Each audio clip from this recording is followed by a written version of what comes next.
Muy bien, pues muy buenos días a todos. Gracias por conectarse. Pues la idea del día de hoy es platicar un poco de nuestra metodología de instrumentos híbridos de deuda, ¿no?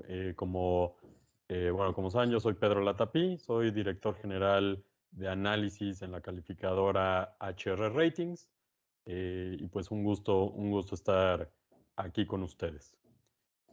Pues empezando, y digo, esta es una metodología reciente, la verdad es que fue una metodología que debido a las condiciones que comenzamos a ver en el mercado, pues a final de cuentas se planteó formalizar este documento, se planteó el formalizar el análisis que de alguna manera pues hacíamos en distintas metodologías y pues se presentó ahora sí como una metodología mucho más clara, mucho más transparente, y pues que esperemos sea de ayuda tanto para las entidades que emiten como para los inversionistas.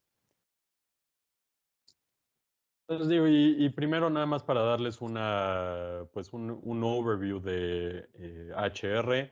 Digo, HR Ratings pues es la calificadora líder en México. Somos una full rating agency, tenemos calificaciones desde el tema de instituciones financieras, la parte de corporativos, la parte de finanzas públicas quirografarias, finanzas públicas estructuradas, infraestructura y deuda soberana, ¿no? A final de cuentas, pues vemos todos los activos y también todos los productos estructurados de cada uno de estos activos, ¿no? Al cierre de 2019 nos mantenemos como la segunda por participación de mercado, de acuerdo a datos de la CNB, con el 30.8%. A julio de 2020 tenemos 1,721 calificaciones vigentes, distribuidas en 484 entidades. Y esto nos lleva o va de la mano en que tenemos un 56.5% de participación en términos del número de emisiones vigentes que han existido desde 2008, cuando arrancamos operaciones, a 2020. Ahora, ¿cuáles son nuestros diferenciadores? Digo, y si les pudiéramos mencionar en 3 puntos por qué pensamos o por qué estamos seguros que HR Ratings pues es su mejor opción en términos de calificadora. Lo primero es un análisis muy dinámico y un monitoreo constante, ¿no? O sea, realmente para nosotros el asignar una calificación, pues no simplemente es un proceso que termina ahí, es un proceso que como ustedes bien saben y como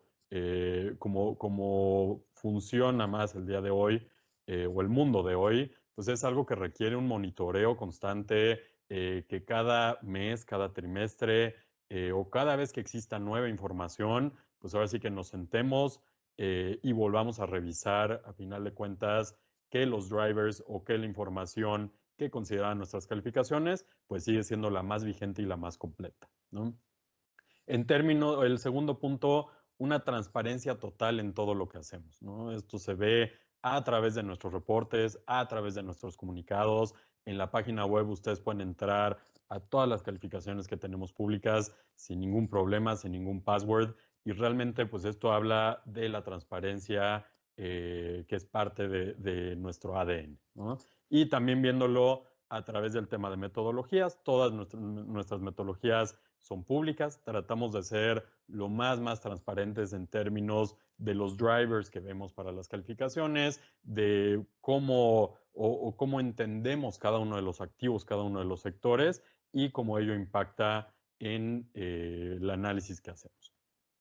Y tercer punto, una cercanía tanto con las entidades calificadas como con los inversionistas, ¿no? Creemos que realmente la cercanía pues se ve en términos de tiempos de respuesta, en términos de servicio, en términos de realmente tratar, o nuestros equipos de análisis explican o tratan de hacer, tanto que los inversionistas como las entidades calificadas entiendan lo mejor posible cuáles son los argumentos para cada una de las calificaciones, ¿no? Y pues bueno, esto nos ha llevado al crecimiento que tenemos y a consolidarnos como la calificadora en México número 1.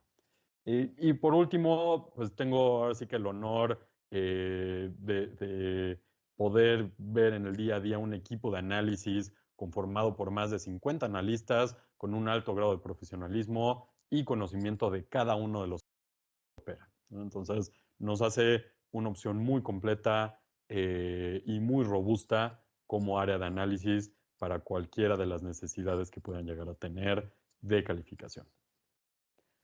Ahora, entrando un poco más en materia pues, primero, y antes de entrar a los puntos finos de nuestra metodología, creo que es importante empezar por qué es un instrumento híbrido, ¿no? ¿Cómo debemos de entender este tipo de instrumentos híbridos, ahora sí que en el mercado o en los distintos mercados, ¿no?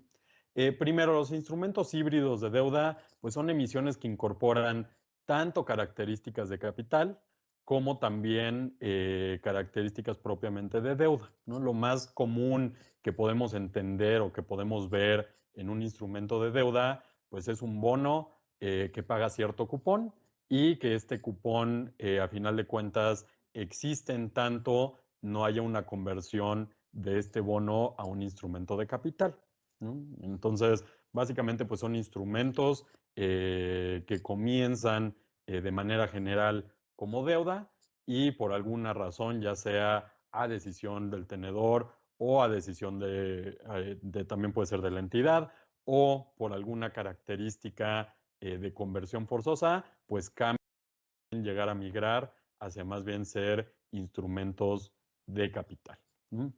Ahora, en términos digo, y este tipo de instrumentos, pues ahora sí que lo hay de todo tipo, ¿no? Como les decía, hay instrumentos que se convierten forzosamente, hay instrumentos que más bien existen plazos de conversión, hay instrumentos donde el inversionista pues tiene ciertos periodos donde puede convertir, hay algunos que tienen conversión ya a un precio determinado, hay algunos que también pueden llegar a migrar en términos de precio determinado. Y pues bueno, en fin, son instrumentos que pueden llegar a tener pues una gran cantidad de características o de diferenciadores en términos de sus características, pero de manera general yo les diría, son instrumentos que comienzan como deuda y pueden llegar a terminar o a contabilizar como capital.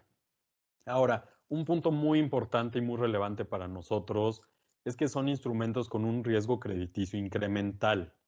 ¿A qué nos referimos con esto? Son instrumentos que por cómo se pueden llegar a entender o cómo pueden llegar a operar, y ahorita seguramente entraremos en eso, pero cómo pueden llegar a operar, normalmente llevan a tener algún tipo de subordinación frente a la deuda más común, ¿no? O frente a la deuda que pudiéramos llegar a mencionar como más senior, pues son instrumentos que tienen un riesgo incremental dado que pueden llegar a caer primero en default, ¿no? Entonces, recordando que pues para nosotros, pues entre mayor pudiera llegar a ser la posibilidad de caer en default y por ende estar más abajo en términos de nuestra escala relativa de calificación, pues son instrumentos que llegan a tener una menor calificación crediticia frente a deuda senior, ¿no? O frente a la parte alta en términos de deuda.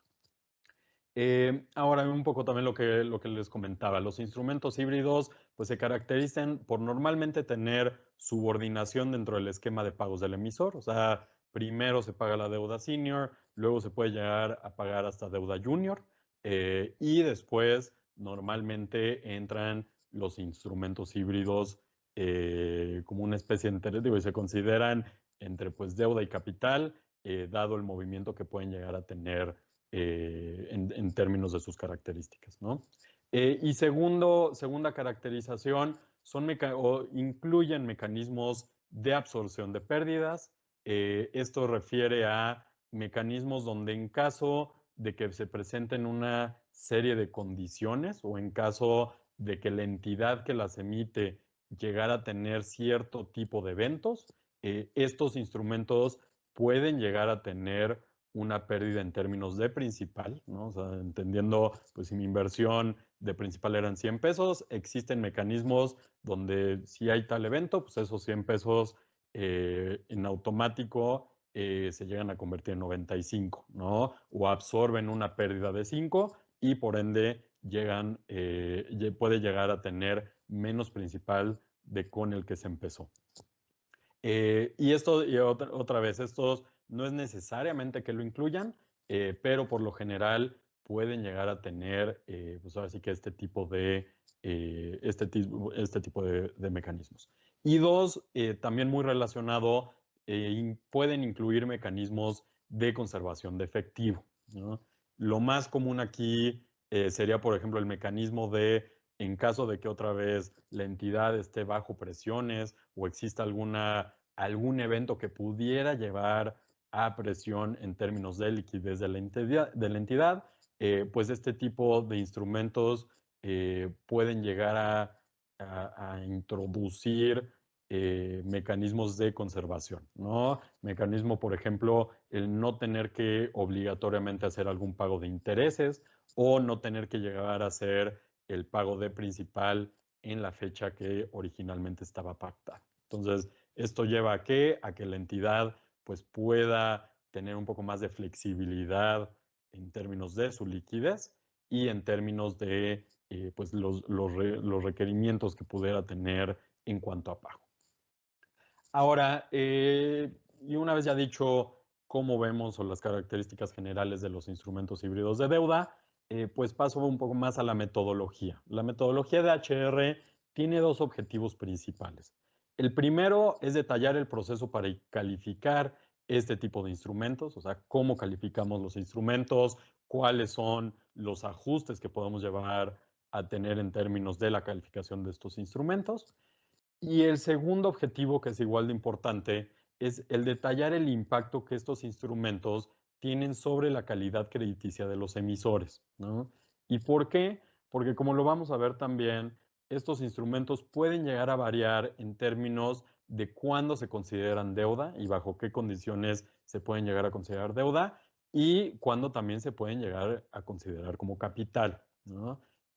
Y pues esto nos impacta a través de las distintas metodologías que tenemos, dado que, por ejemplo, para instituciones financieras y corporativos, pues hay un factor muy relevante, son justamente las métricas de apalancamiento y de cobertura de servicio a la deuda. Entonces, al tener estos instrumentos una capacidad de modificar, pues ahora sí que dichas métricas o dichas razones, pues pueden llegar a tener un impacto muy importante en términos de las calificaciones, ¿no? Entonces, la metodología incorpora estos dos o tiene estos dos objetivos principales y lo deja muy claro y muy transparente para que todos lo puedan ver. Y bueno, y como un recordatorio, la metodología puede ser consultada en todo su detalle en nuestra página de internet y también cualquier duda o pregunta, estamos siempre disponibles para atenderla lo más pronto posible. Ahora, ¿cuál es el proceso, no? Y como de manera general, ¿qué es lo que la metodología nos dice en términos del proceso de calificación? Pues para este tipo de instrumentos, el proceso de manera general involucra tres pasos principales, ¿no? Y ahorita que los explique van a ver por qué tenemos que definir este proceso para llegar a la calificación del instrumento híbrido de deuda. El primer paso es identificar la calificación o la calidad crediticia del emisor, ¿no? O sea, si la empresa 123 quiere emitir un instrumento híbrido de deuda, pues lo primero que debemos de entender es cuál es la calificación del emisor de manera generalizada. O sea, el emisor, pues cómo se ve, ¿no? Antes de ya entrar a las particularidades de cuál es la calificación del instrumento, primero debemos de entender la calificación del emisor. Esto es el punto de partida y se mantiene como el principal punto de partida para asignar los ajustes en términos de la calificación crediticia del instrumento como tal. Ahora aquí, un factor muy relevante, y como lo comentaba pues en la slide anterior, es que la calificación crediticia del emisor ya debe de incorporar el efecto del instrumento híbrido de deuda. O sea, la deuda total de la empresa o la deuda total de empresa 123, pues ya incorpora o ya considera a final de cuentas pues el instrumento híbrido y el endeudamiento adicional que va a venir por este instrumento híbrido y los escenarios base y de estrés que lo incorporamos a través de todas nuestras metodologías. Los escenarios base de estrés deben de tener ya también el efecto que pudiera llegar a tener el instrumento. Ahora, la calificación crediticia se asigna de acuerdo a las metodologías específicas que pueden llegar a impactar a la entidad. O sea, si es, a final de cuentas, un banco, pues se utiliza la metodología específica para bancos, una institución financiera no bancaria, un corporativo, ¿no? Utilizamos propiamente las metodologías y el análisis que ya tenemos para cada uno de los distintos activos, ¿no? Para cada uno de los distintos, de las distintas entidades que podemos llegar a tener. Ahora, el segundo paso incorpora el aplicar un ajuste con base en la subordinación del instrumento dentro del esquema de pagos, ¿no? Existe, a final de cuentas, si entendemos que la entidad, por decir algo, entidad 1, 2, 3, es una entidad con calificación AAA, ¿no? Y justamente de lo que les hablaba en este tipo de instrumentos es que normalmente tienen una subordinación. Pues si la entidad para su deuda más senior, la deuda senior junior, es una AAA. Este tipo de instrumentos, lo primero que haríamos, dependiendo del nivel de subordinación y dependiendo de las condicionantes de subordinación, es aplicar 1 o 2 noches de ajuste a la baja frente a la calificación base, ¿no? Entonces, si empezamos en una AAA, pues este tipo de instrumentos puede llevar simplemente por el tema de subordinación a una AA más o una AA, dependiendo otra vez de las características, y ahorita vamos a entrar en mayor detalle, ¿no? Ahora, también puede ser que no se ajuste, o sea, digo, y esto de 1 o 2 noches es simplemente, pues, digo, es una guía, ¿no? O sea, no tenemos que necesariamente llevar a 1 o 2 noches de ajuste. Puede ser que no exista un tipo de subordinación, dado que, por ejemplo, el instrumento o la entidad no tiene otra deuda que no fuera el instrumento, ¿no? Entonces, existen casos donde puede no llegar a haber un ajuste por subordinación, dado que no existe como tal una mecánica diferenciada o un riesgo diferenciado desde el punto de vista de calidad crediticia entre el emisor y el instrumento híbrido de deuda. Y tercer paso, una vez que ya tenemos la calificación base, tenemos ahora sí que los ajustes, los posibles ajustes por subordinación. Entramos a un ajuste otra vez de 1 o 2 noches con base en la severidad y facilidad del instrumento para activar sus mecanismos de absorción de pérdidas, ¿no? Aquí, por ejemplo, los que llevarían mayores noches de ajuste en términos de la calificación son los que tienen mecanismos más agresivos, ¿no? En términos de absorción de pérdidas, por ejemplo, o métricas de apalancamiento que en caso de que se cumplan, en automático llevan a un mecanismo de absorción de pérdidas o en automático se lleva a perder una parte importante del principal. Y cuando dichas métricas es muy probable que puedan llegar a ser observadas en la evolución, perdón, de la entidad, ¿no? Entonces, entre más agresivas pudieran llegar a ser los mecanismos de absorción de pérdidas y de severidad, no es lo mismo tener un mecanismo que pierde 5% de principal a 50. Entre más severos o más fuertes sean, a final de cuentas, estos mecanismos, pues mayor es el impacto en términos de los ajustes a la baja en la calificación. Entonces, con esto llegamos a que la calificación del instrumento, pues parte de la calificación del emisor, ¿no? La calificación base, y de ahí pasa al ajuste de subordinación y posteriormente al ajuste en términos de severidad y de activación del instrumento. Ahora, justamente entrando más en la parte de qué son los mecanismos de severidad, ¿no? ¿Cuáles son los mecanismos de severidad y su facilidad en términos de activación?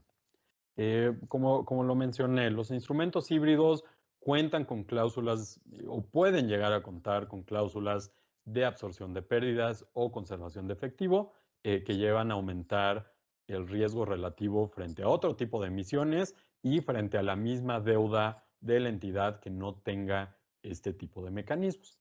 Ahora, ¿cuáles son algunas de las cláusulas más comunes, ¿no? Y digo, no por esto pretendo que sea pues todas las cláusulas que podemos observar, que hemos observado o que vamos a observar en el mercado, es simplemente las que yo les diría las más comunes que normalmente vemos para este tipo de instrumentos, ¿no? Y están ordenadas ahora sí que de más a menos comunes. Pues la más común y la que yo les diría regularmente pudiéramos esperar en este tipo de instrumentos es la capacidad de diferir pagos en términos del servicio de la deuda, ¿no? La capacidad que tiene el emisor de que en caso de enfrentar pues algún evento extraordinario o hasta algún evento más regular, pues pueda llegar a diferir el pago de intereses y decir, oye, pues si yo tenía que pagar estos intereses en este periodo, debido al evento, pues a final de cuentas mi calendario nuevo de pagos se mueve así, ¿no? O los intereses se capitalizan frente a la deuda y por ende, pues tiene una cláusula que le permite, a final de cuentas, mantener un mejor perfil de liquidez en caso de que dicho evento se observe en el mercado. Segundo, la capacidad de no acumular los pagos diferidos anteriormente, ¿no? O sea, oye, pues si yo tenía, a final de cuentas, estos pagos ya se habían observado, pasa tal evento, pues casi que tenemos condiciones diferentes, ¿no? O cambian las condiciones y pueden existir step-ups en términos de los intereses, step-ups en términos de calendario principal, y con esto pues es un cambio en términos de los pagos que ya se habían observado o que se podían observar hasta ese momento.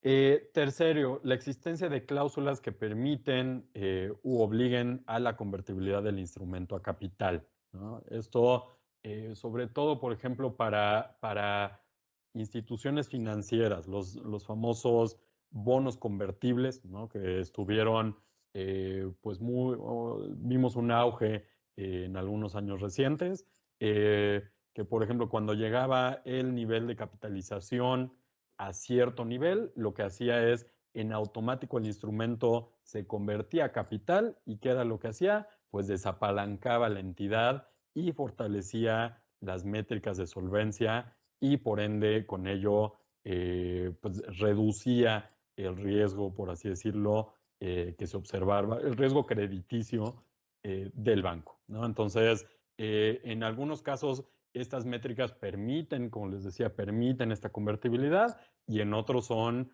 una convertibilidad forzosa que lo que hace es en automático, pues ahora sí que conviertes el instrumento por algún evento específico que exista. Y el cuarto punto, la existencia de cláusulas que castigan justamente el valor de principal, ¿no? O que llevan una pérdida sobre el principal, dado un evento otra vez muy específico, ¿no? Y aquí, pues lo que hace también y lo que busca en este tipo de cláusulas es disminuir de cierta medida el riesgo crediticio que estamos viendo en la entidad, dado que, pues si anteriormente la entidad 123 tenía una deuda que valía 100 o que el principal consideraba que tenía que llevar a pagar esos 100, pues en automático ese principal por un evento se reduce 95, 90, 85, pues lo que hace es disminuye ese riesgo de pago, y aunque pues bueno, va en contra de lo que los inversionistas pudieran llegar a tener o bueno, que llevan a tener, pues es un instrumento que en directo les impacta sobre su tenencia, ¿no? Ahora, justamente los 2 noches de ajuste, digo, aquí lo que cuando diseñamos la metodología digo, y pudiéramos llegar a pensar que realmente pues, la calificación de este tipo de instrumentos se pudiera llegar a separar más, ¿no? Digo, aquí creo que una pregunta muy válida es, oye, ¿por qué 2 noches? ¿O cómo se llegó a esta determinación de 2 noches? Lo que llegamos a pensar es que realmente para este tipo de instrumentos, pues el riesgo relativo sí es incremental, pero tampoco se lleva a separar sustancialmente del riesgo como tal de la entidad, ¿no? O sea, sería un caso muy, muy, muy complejo y muy particular el poder decir la entidad es una, por decirlo, una triple A y el instrumento es una C, ¿no? Una W. Realmente debería de existir un escenario que realmente cuando diseñamos la metodología no lo llevamos a vislumbrar o no lo llevamos a pensar, pero sería un escenario donde es como si no se hablaría la metodología de riesgo crediticio para la entidad con la metodología que estaríamos aplicando para el instrumento, ¿no? Entonces, por ende, pues tenemos un ajuste de máximo 2 noches a la baja en este tipo de instrumentos, pero eso sí, los 2 noches son tanto para la severidad del mecanismo, ¿no? Que otra vez es, si se activa el mecanismo de absorción de pérdidas, pues existe una disminución parcial o total del principal. Y el segundo es el tema de la facilidad de activación del mecanismo. Entonces, es qué tan fácil existe esta activación y si la activación también es opcional o es automática, ¿no? O sea, una activación, otra vez regresando al ejemplo de antes, una activación automática de un evento probable, pues seguramente llevaría a una mayor consideración en términos de estos noches o de estos noches a la baja en términos de los ajustes. Ahora, y entrando un poco más y haciéndolo mucho más claro y otra vez mucho más transparente, ¿cómo juega, ¿no? Este impacto en términos de la severidad y la activación cuando los conjugamos, ¿no? Cuando los juntamos, ¿cómo se pueden llevar a entender en términos de la baja de la calificación del instrumento frente a la calificación base del emisor? Pues bueno, como ven, aquí tenemos una matriz, ¿no? Donde tenemos severidad de un lado, facilidad de activación pues de otro lado o en la parte de abajo.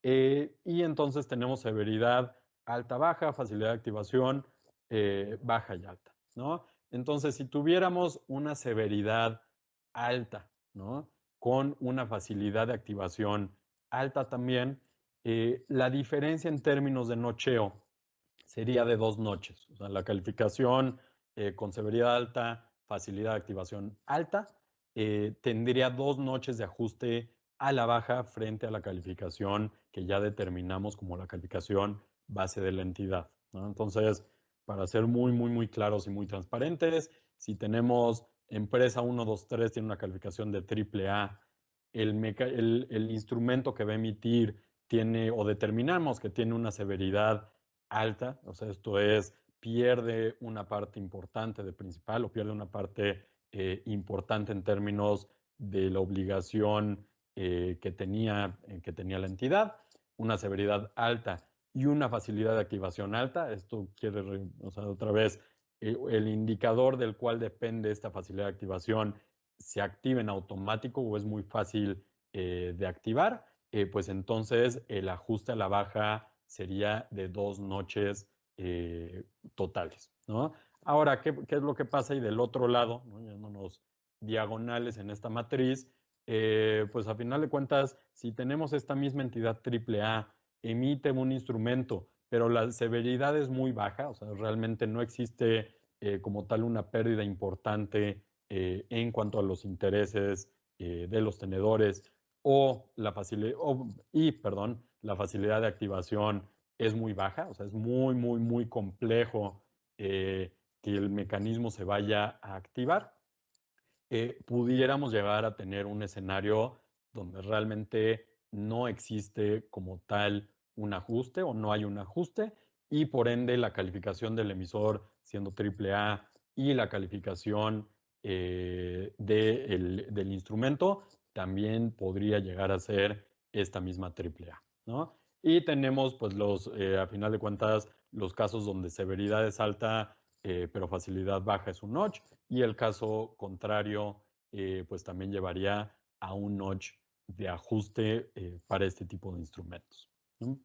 Em, Digo, un poco este segundo bullet, pues bueno, lo que les había platicado, ¿no? El ajuste asignado es adicional, o bueno, es adicional a lo que podamos llegar a tener de la base y también adicional a la subordinación del instrumento. Como ven aquí, estamos nada más hablando de severidad y de facilidad de activación.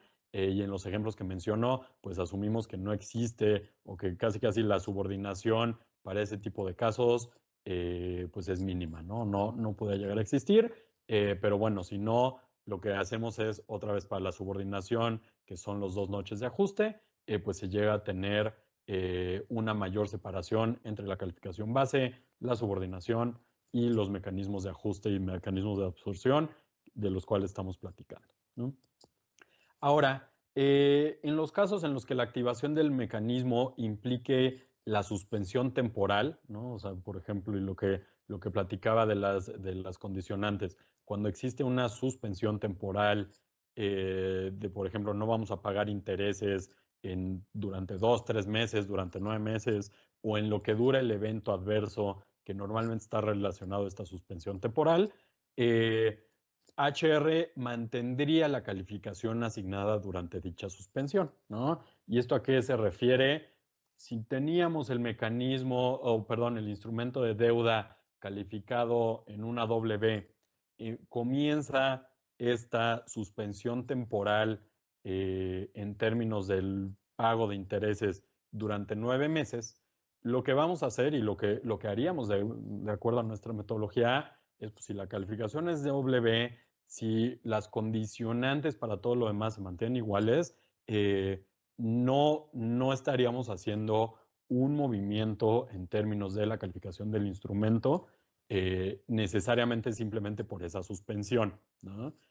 Ahora, mucho cuidado en esto, dado que pues, si hay una suspensión temporal o si durante 9 meses la entidad tiene que recurrir a este tipo de mecanismos, probablemente la calificación de la misma entidad vaya a tener algún tipo de impacto, ¿no? O sea, estaríamos pensando que pues, es una entidad que está enfrentando un escenario muy adverso y por ende la calificación debería de ya estar incorporando o tendría un impacto. Pero bueno, pensando que todo lo demás se mantiene, no o no por esta suspensión de 9 meses, la calificación de HR estaría afectada a la baja, ¿no? Ahora, ¿qué es lo que sí pasa, ¿no? Y supongamos que durante esos 9 meses, pues la entidad no hace los pagos de interés o hace uso de este tipo de, pues a final de cuentas, del mecanismo. Durante los 9 meses la calificación se mantiene, pero si en el mes 10, cuando el mecanismo pues realmente ya no debería de estar funcionando o cuando ya se excede como tal el límite establecido en cuanto a la documentación legal para este tipo de mecanismos, durante el mes 10 y una vez que ya no se llegara a pagar, ahí sí el instrumento como tal pues estaría entrando en un tema de default, ¿no? Y en un tema de default, porque a final de cuentas, pues esta suspensión de pagos ya no estaba considerada como tal en la documentación legal o era algo que el instrumento pues no estaba diseñado de esa forma o no lo permitía expresamente y por ende pues ya el tipo de análisis se modifica o cambia a ahora sí ya verlo directamente como un default, ¿no? Entonces, nada más es algo para considerar que no, digo, a final de cuentas, todo el análisis de HR se basa en lo que está establecido en la documentación legal y en las condiciones originales que fueron establecidas a través pues de toda la documentación, ¿no? Perdón, creo que no lo había comentado, pero si me quieren mandar sus dudas, preguntas, comentarios ahí directamente al chat, con mucho gusto al finalizar la presentación estaré yendo por algunas de ellas. Y ahora la segunda parte de nuestra metodología, ¿no? Y el segundo objetivo de la metodología, que era tratar de considerar o tratar de incluir este tipo de instrumentos en el análisis como tal del emisor, ¿no? Esto debido a que los instrumentos híbridos pues impactan directamente en la composición de capital y de deuda de cada uno de los emisores que los mantienen. Entonces, eh, qué es realmente cómo lo consideramos o cuál es la consideración es, pues, qué porcentaje de estos instrumentos se debe de llegar a considerar como capital y qué porcentaje se debe de llegar a considerar como deuda, ¿no? Y otra vez, este impacto es relevante y significativo debido a que las métricas de apalancamiento y solvencia para la mayoría de las, pues sí, de las metodologías que utilizamos para los emisores, pues son muy, muy, muy relevantes, ¿no? Y el peso de dichas métricas es muy significativo sobre la calificación que pudiéramos llevar a tener para los emisores. Ahora, tenemos tres posibles consideraciones, ¿no? Tres posibles composiciones de cómo determinamos, y esto es desde el tiempo cero, ¿eh? Desde el tiempo donde determinamos la calificación del emisor, desde ahí tenemos que tener una consideración de cuánto porcentaje puede llegar a ser a capital y cuánto es realmente deuda. Entonces, las consideraciones son pues 0% capital, 100% deuda, 50-50 o 100% capital y 0% deuda.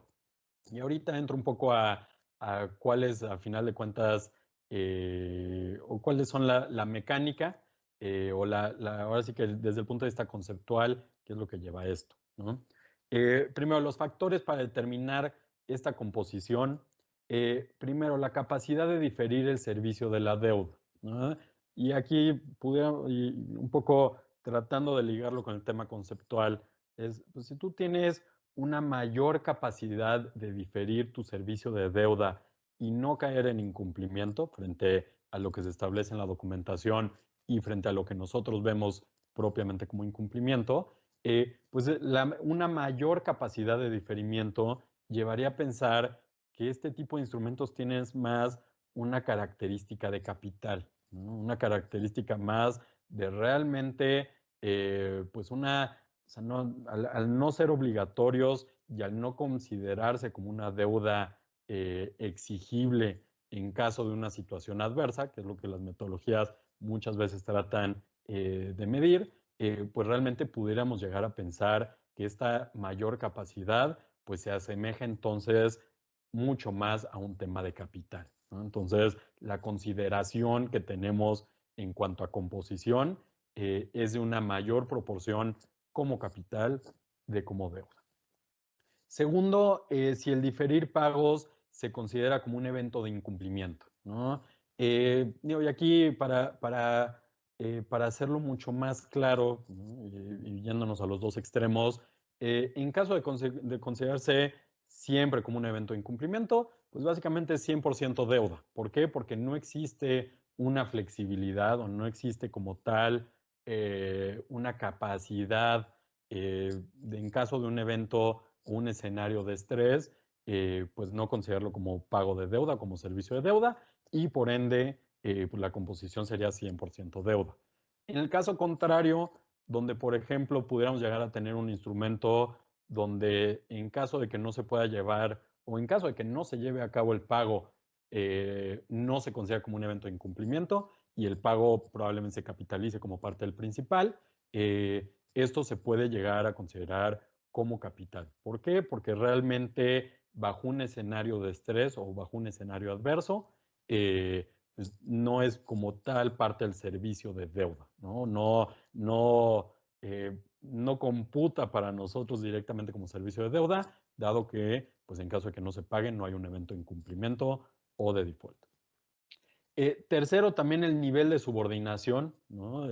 Un instrumento que está mucho más subordinado, ¿no? Y simplemente viendo a final de cuentas la estructura del balance, pues un instrumento que está mucho más subordinado, pues se lleva a aparecer más en términos de absorción de pérdidas a capital, ¿no? Entonces, pues a final de cuentas, así que los primeros tenedores son los que reciben primeros flujos, son los que tienen preferencia como deuda, y entre más se vayan pareciendo a capital, pues tiene una mayor proporción como capital, ¿no? Puede llegar a tener una mayor proporción como capital. Ahora, esto también va a estar muy, muy, muy relacionado seguramente a los noches de ajuste que vaya a tener el instrumento debido a la subordinación o debido a la subordinación que mantenía, ¿no? Pero es independiente el análisis. Aquí estamos hablando como tal de la calificación del emisor y del otro lado estamos hablando como tal de la calificación del instrumento. Cuarto, por ejemplo, el instrumento esté asociado a cláusulas de vencimiento cruzado, ¿no? Cuando puedes tener un instrumento híbrido con toda una gran capacidad de diferir deuda, una gran capacidad de diferir pagos, eh, una muy buena subordinación, pero si tiene una cláusula de vencimiento cruzado con la deuda más senior o con la primera deuda, pues realmente significa que esta deuda también estaría en vencimiento cruzado en el mismo momento, o bueno, en vencimiento anticipado y por ende se vuelve exigible, conforme la deuda más senior también se vuelve exigible, ¿no? Entonces, este tipo de cláusulas pues hacen que se pueda asemejar mucho más a deuda en caso de tener cláusulas de vencimiento cruzado muy fuertes o más a capital en caso de que este tipo de cláusulas pues realmente no se encuentren como tal directamente o no sean tan fuertes en términos de eventos que puedan llevar a un vencimiento anticipado del instrumento. Eh, Otra consideración, que el instrumento pueda ser o no convertido en acciones. Digo, obviamente, pues entre mayor pueda llegar a ser la conversión a acciones, mayor sería o el perfil tendería a ser pues más una consideración como tal de capital. Entonces, para nosotros, pues para el análisis del emisor, se llevaría a parecer más a la parte de capital que propiamente al tema de deuda. También si el instrumento cuenta no con una opción de recompra, pues muy similar a la parte de acciones, o sea, llega o pudiera llegar a tener diferentes movimientos debido a que afecta a final de cuentas la evaluación de las acciones sobre el si es deuda, si es capital y cómo lo llevemos, cómo lo podemos, perdón, considerar en el análisis. Y los dos últimos puntos, el lapso para ser ejercido también es muy relevante para esta composición, dado que a un mayor lapso, ¿no? O sea, una mayor flexibilidad, por así decirlo, de, por ejemplo, ejercer estos mecanismos de diferimiento de deuda o mecanismos de no hacer exigible como tal el servicio de deuda o el mismo principal, pues probablemente le dan más flexibilidad como tal al emisor y por ende llevan a tener una mayor consideración como tal de capital, ¿no? Del otro lado es si hay un lapso muy corto, ¿no? Pensando, por ejemplo, en instrumentos que tratan de proteger ante escenarios adversos, pues si nada más protegen por 1 o 2 meses o permiten un diferimiento 1 o 2 meses, pues realmente la flexibilidad pues, puede llegar a ser muy limitada y por ende se consideran más como la composición se consideran más en la parte de deuda, ¿no? Y el último también, si la opción presenta o no incentivos para su ejecución, ¿no? Aquí lo que tratamos de hacer es entender mucho más cuáles son los incentivos dependiendo de distintos escenarios, ¿no? Dependiendo de si hay un escenario adverso, cuál es el incentivo para el emisor o también para el inversionista cuando tienen también la capacidad de ejecución, cuál es pues ahora sí que el incentivo para cada una de las partes de ejercer una convertibilidad, por ejemplo. Eh, Esto también puede llegar a jugar en términos de la composición y si se considera, perdón, más como la parte de deuda o más como la parte directamente de capital, ¿no? Entonces, pues bueno, esta es un poco la visión de la metodología de instrumentos híbridos de deuda. Son los dos puntos que a final de cuentas la metodología trata de considerar o incorpora directamente en el análisis. Es una metodología que ya está pública, ya está vigente. Cualquier instrumento híbrido de deuda o cualquier entidad que tenga instrumentos de híbridos de deuda, pues va a tener a final de cuentas una consideración directamente derivado de esta metodología como parte de su proceso de calificación. Ahora, pasando un poco a las preguntas que vienen directamente pues de ustedes. Déjenme ver aquí. Digo, y por ver algunas de ellas. Digo, primera pregunta, ¿cuál es el panorama para la emisión de este tipo de instrumentos en el mercado? Muy interesante, digo, creo que el panorama realmente ahorita yo les diría, o más bien, tratando de primero entender este tipo de instrumentos, son instrumentos que justamente en periodos de adversidad o periodos de estrés son muy utilizados. ¿Y por qué?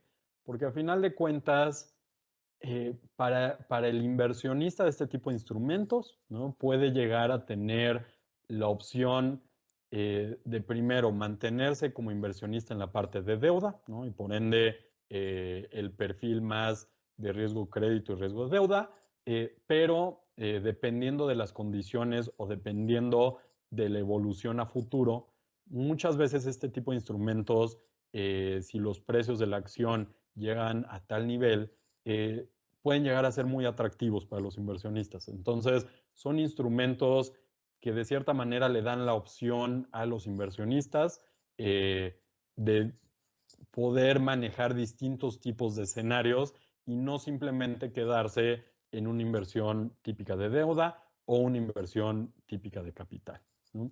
Ahora, del lado también de las entidades o de las entidades emisoras, son instrumentos también que justamente debido a esta opción que llevan a tener o esta capacidad de conversión, eh, muchas veces o el financiamiento hasta a través de este tipo de instrumentos lleva a tener una tasa de interés menor que lo que pudiéramos observar en una deuda tradicional, ¿no? O en una deuda plain vanilla, como se le conoce. Entonces, este tipo de instrumentos para los emisores también pueden llegar a ser una opción pues más económica o más atractiva y también para los inversionistas llegan a ser opciones mucho más atractivas, ¿no? Entonces, son instrumentos que justamente en épocas de adversidad o en épocas de justamente periodos de estrés, digo, llegan a ser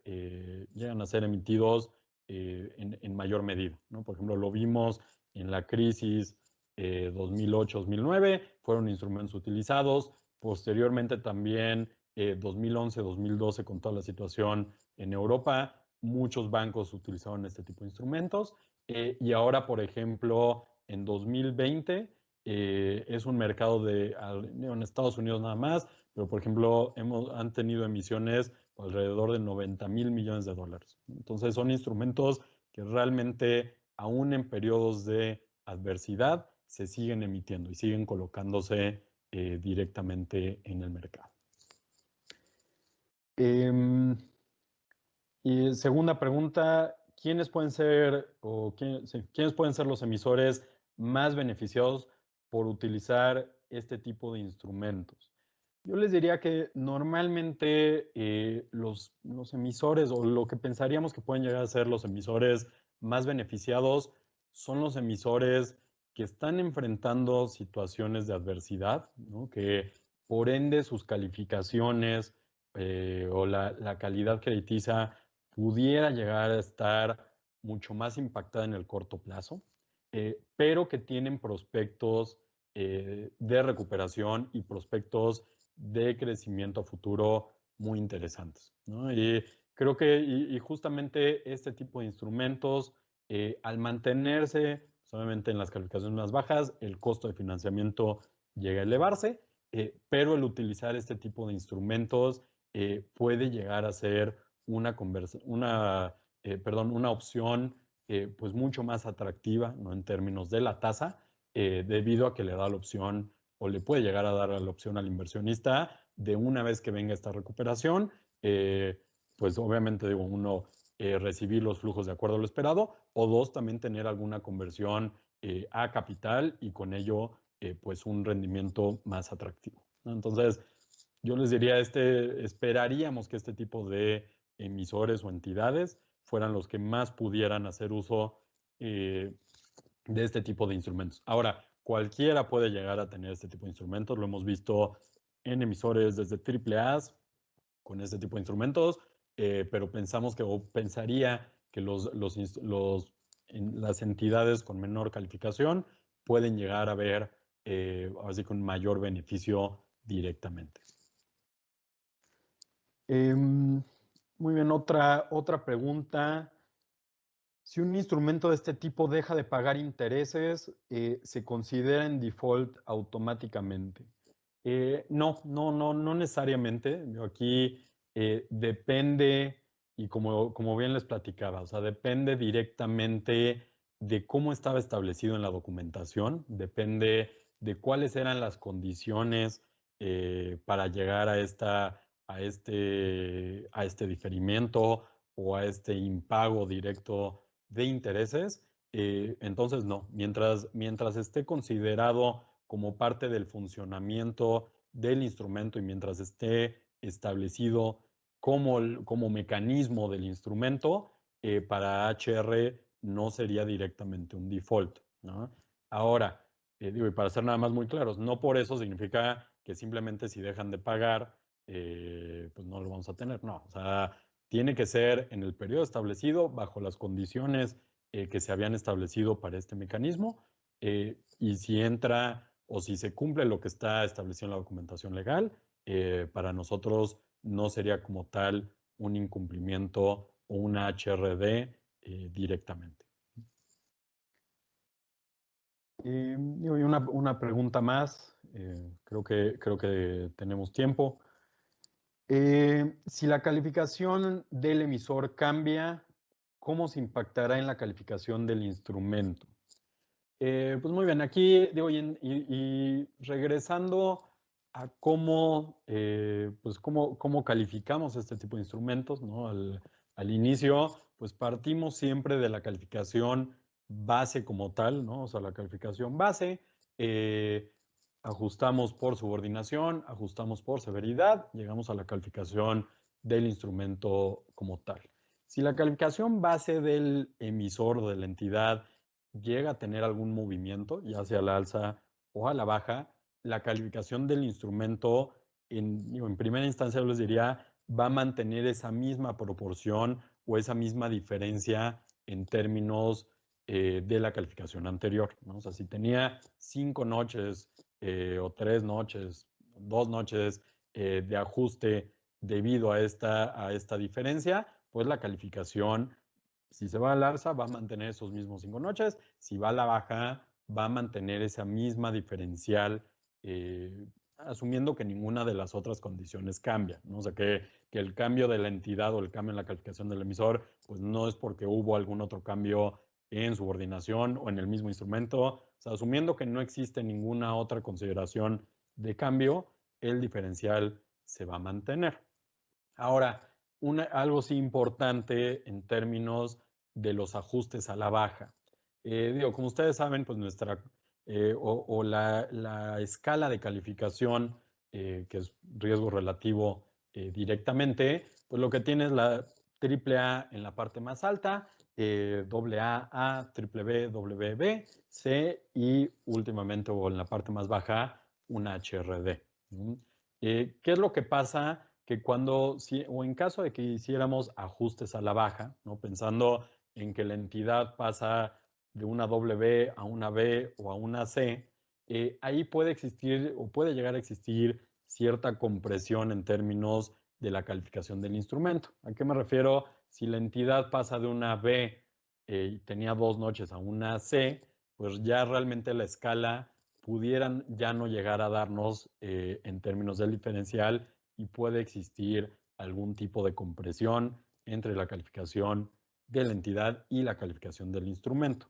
Ahora, esto únicamente pasaría en la parte más baja de la escala, ¿no? O sea, para una entidad que tiene una calificación de C, pues realmente ya no puede existir o no pensaríamos que puede llegar a existir mucha separación entre la calificación de la entidad y la calificación del instrumento, ¿no? Entonces, la calificación pues no se pudiera llegar o pudiera no llegar a tener esta misma separación que si viéramos el mismo tipo de instrumento en una calificación o en una entidad con una calificación de A, ¿no? De doble A. Entonces, pero es realmente el único caso donde les pudiera llegar a decir que puede existir esta diferencia. Pero bueno, viendo que Ahora sí que no hay más dudas, o creo que no hay más dudas. Como les dije al principio, estamos a sus órdenes para lo que puedan llegar a necesitar. En HR siempre estamos disponibles a través de la página web, a través de nuestros correos. En cada uno de los reportes y comunicados vienen todos nuestros datos de contacto. Entonces, con muchísimo gusto, disponibles para lo que pudieran llegar a requerir de esta metodología, de todas las demás metodologías.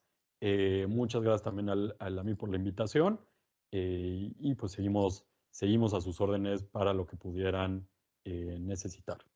Muchas gracias.